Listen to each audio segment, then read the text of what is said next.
Aaliyah Boston puts on a masterclass. Lexie Hull gets a big bump on the noggin, and Aerial Powers shows that she is quite the rebounder, where the Indiana Fever blow out the Seattle Storm 95-75.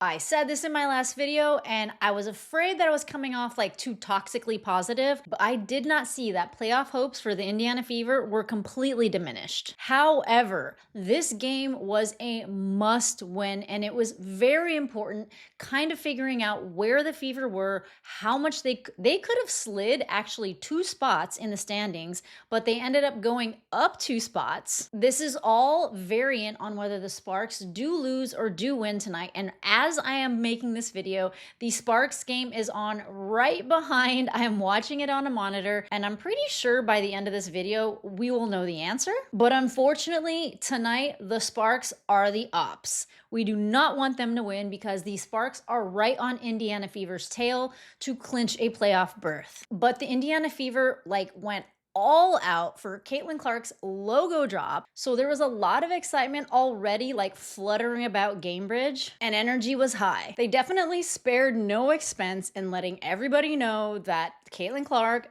does have a new logo out. The arena was actually covered with t-shirts that said Caitlin Clark was here. The outside of the arena had her logo everywhere. She even showed up with all these accoutrements with a CC logo in it. Got the pants, got the charms, necklace, zipper, everything.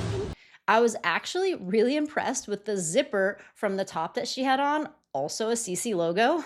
The Storm is a team that I wasn't particularly worried about because they are so kind of up and down.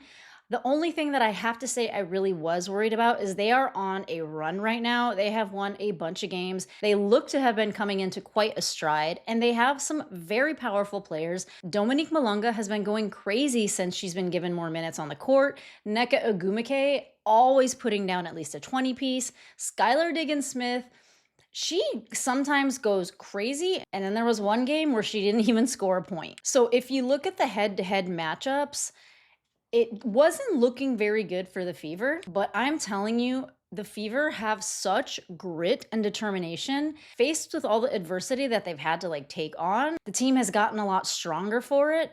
As a matter of fact, Lexie Hull's mom was on Venom's show, and he had her on during halftime. She had mentioned how they are so much closer for it, and that they really do feel like they are battling a monster of injuries together. But I'll say it again, tonight was a very important game to show where they could potentially reach in the playoffs. I mean, every game counts right now. They aren't in a secure place, but the fact that they could beat the Storm was very telling, and they do have a pretty strength of schedule coming up. So there will inevitably, well, I wouldn't say inevitably, they can do anything really. They did beat the Lynx one time, but it's likely that they are going to lose a few games coming up, especially playing the Lynx again. And I know a lot of people think that the Fever are just a bad team because they did lose to the Lynx twice.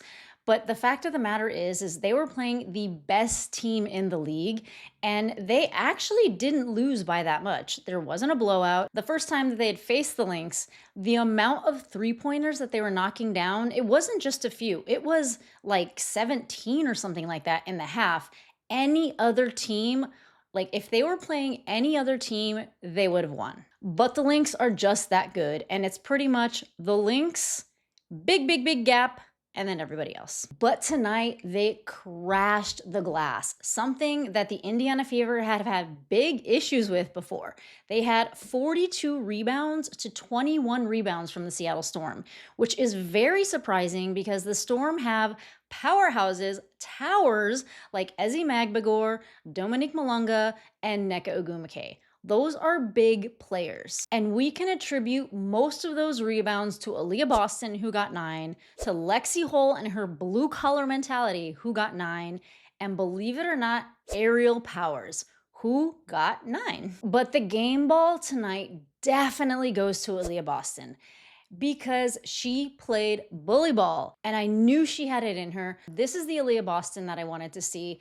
I'm afraid that they were kind of using her as this hub since they don't have a playmaker to kind of take on a lot of those responsibilities, and a lot of her work in the paint was suffering for it. So I had called it out that I think that she really needs to play a little tougher, and tonight those adjustments were made and she came away with 27 points, 9 rebounds, 3 assists, 2 steals, and I'd give her the game ball. Someone else who was very impressive was Odyssey Sims, who came away with 22 points for the night. The stats only list her as having 1 steal, but I swear I saw 2.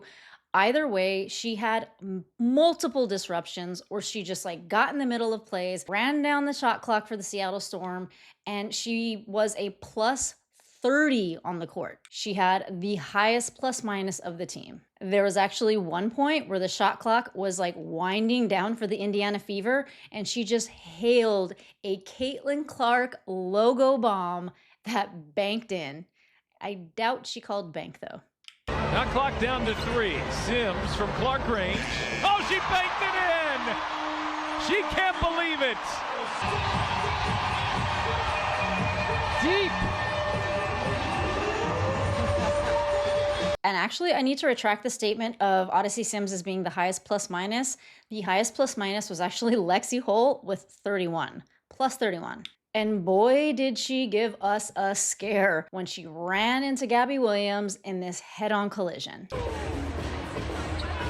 Well, that is a major collision for the two of them. It took them both some time to get to their feet. I actually was very nervous for her. She did end up going to the locker room. Gabby Williams also went to the locker room, but Gabby Williams returned before her. But eventually, Lexie Hull did return to quite the ovation from the crowd.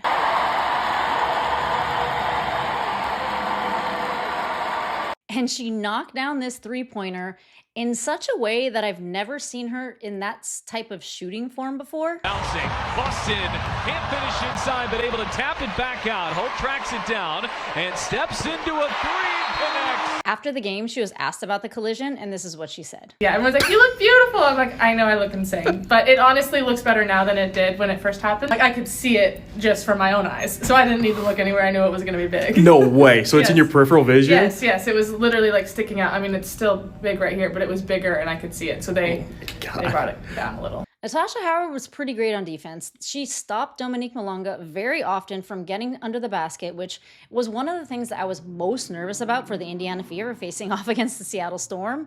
And if it wasn't Natasha Howard stopping Dominique Malonga, it was Aaliyah Boston. So kudos to their defense. And while this wasn't Natasha Howard's highest scoring game, she came away with 6 points. She did stuff the stat sheet with 5 rebounds, 6 assists, a steal, and a block. And Kelsey Mitchell, what can I say?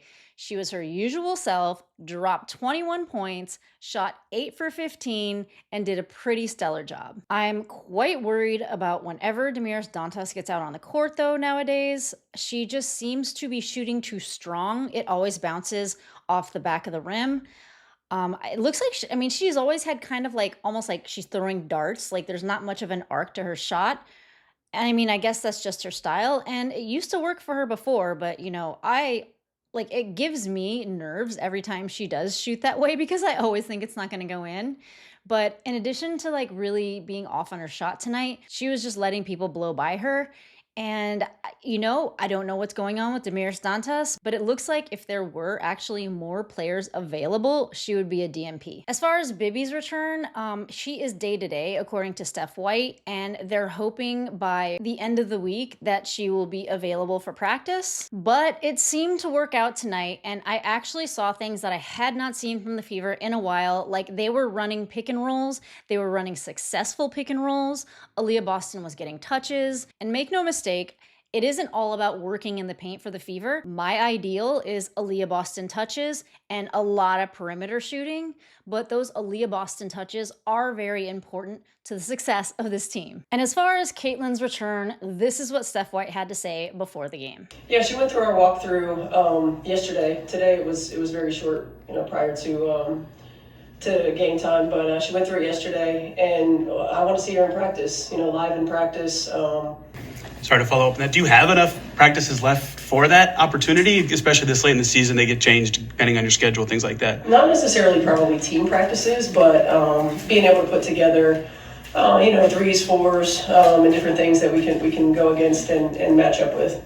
So it sounds like they are planning on putting together not exactly team practices because there really aren't many left for Caitlin to be a part of, but they are thinking about these threes and fours to run with her. So it does still seem like the objective is to get her back out on the court, but legend of the game, Lisa Leslie, does not think that Caitlin Clark should be back on the court. And it's kind of because she went through the same type of injury. It really is a tough one, but it's just hard to say because the longevity of her career is of the utmost importance. And, like Lisa Leslie said, she had one of these groin injuries and it could just act up when you don't think it's even there. I know that Caitlin Clark is probably itching to get back out on that court, but I think at this point in time, it might be out of her hands and it might be more of a front office decision. But tonight was a big win for the Indiana Fever. They will be playing the Sparks next, which is not the best matchup for the Indiana Fever. I don't exactly understand why. I do see the Sparks as a team that they should be able to beat. So who knows, maybe they will beat them next time around. And then after that, they'll play the Valkyries, which again, a hard team to beat. And for some reason, I don't see the Fever winning this one. And then they play the Mercury, which I kind of think the Mercury will take that one. Then they play the Sky, which I initially was thinking this is kind of like a scheduled win, but the Sky have been playing pretty well lately. So who knows? They play the Mystics. I think they can take that one. And then they play the Lynx. There's no way they're going to beat the Lynx. So I have the next 3 out of 6 games that they could potentially take. And I don't do this enough, but if you did enjoy the video, remember to give it a like because it really does help the algorithm. I am trying to get to 20,000 subscribers by the end of the season. So if you did like the video and you do like the content, go ahead and hit the subscribe button.